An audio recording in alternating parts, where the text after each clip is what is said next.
Mr Quilty. Thank you, Deputy President. My question is for the Minister representing the Minister for Health. Minister, what is this government waiting for before it ends the pandemic declaration? The continued use of emergency powers shows that this government does not understand what an emergency is. It shows, once again, that government cannot be trusted with these powers and that reform of emergency powers is essential to protect Victorians against their government. Once a government has power, it holds on to it as long as it can. The current use of emergency powers is having a marginal effect at best, and it's been that way for months. We have zero effective oversight of the use and abuse of the powers. IPMAC is still asleep at the wheel. There is no reason the government couldn't put rules before the Parliament and have us vote on them instead of relying on the emergency powers.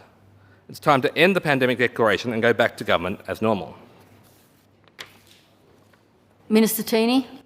Thank you, President. I thank the member for the question. And whilst it would be, I think, very tempting to deal with some of those very wild allegations in the lead-up to your question, I will resist on this occasion and will refer this question to the Minister for Health. Mr Quilty on a supplementary. Thank you, Deputy President. Almost all Victorians have been vaccinated, yet the government insists that we're still in a COVID emergency. Clearly, the vaccine is not as effective as we had hoped. With an effective vaccine, a 95% vaccination rate would have ended the emergency. But if the vaccination isn't very effective, then it destroys the justification for continuing to persecute the small, unvaccinated minority. The current primary use of emergency powers is to ban unvaccinated Victorians from working. At this point, the only effect of these powers is to punish people out of spite. The health advice, held up as holy scripture to justify all the emergency measures for the last 2 years, now says there is no longer a justification. I can't hear the member's question, Mr Quilty. Can we have some quiet, please? Mr Quilty. The health advice, held up as holy scripture to justify the emergency measures over the last 2 years, now says there's no longer a justification for these work mandates. Mandates shouldn't be continued for the sake of spite, and they shouldn't not be allowed to become permanent. Minister, tell us when you'll end the COVID vaccine work mandates. Minister Tini.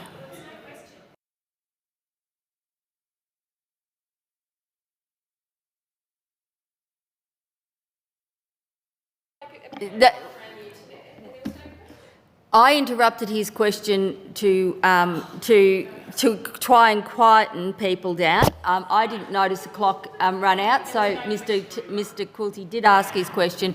Minister Tini. Well, can I have the question again then? Yes. Can we have the question without assistance so that we can all hear it, please? Mr Quilty. Perhaps if people listen... Sorry, Mr Quilty.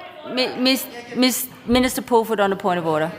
President, can we have some consistency around interjections? Because I had constant interjection from Mr Ondaatje and other members during my minister's statement. So if Mr Quilty gets another go, I wouldn't mind one either.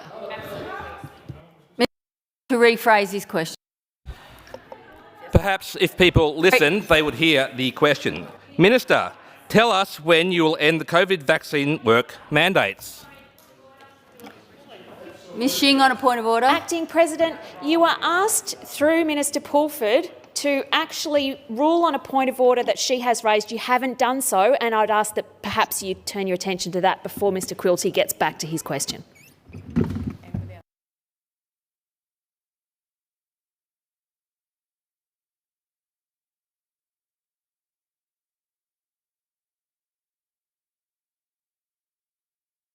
Okay. If we can have quiet for everybody's contribution, it would help, and we will have consistency. I'll continue to call people to account. It was extremely loud during Mr Quilty's question. I could hear Minister Pulford. I could not hear Mr Quilty. Mr Quilty, and we will seek to have consistency by asking everyone to be heard in silence. Mr Quilty, to just ask the question part of his question, please. Minister, tell us when you will end the COVID vaccine work mandates. Minister. That was definitely not asked. Mr Jepp on a point of order. Thank you, Deputy President. I thought a supplementary question was supposed to be a bit different from the substantive question, but I'm not seeing any difference between the initial question that Mr Quilty asked and his supplementary. Mr Quilty on a point of order. Further on the point of order. Perhaps if Mr Jepp listened, he would be able to hear the difference between them.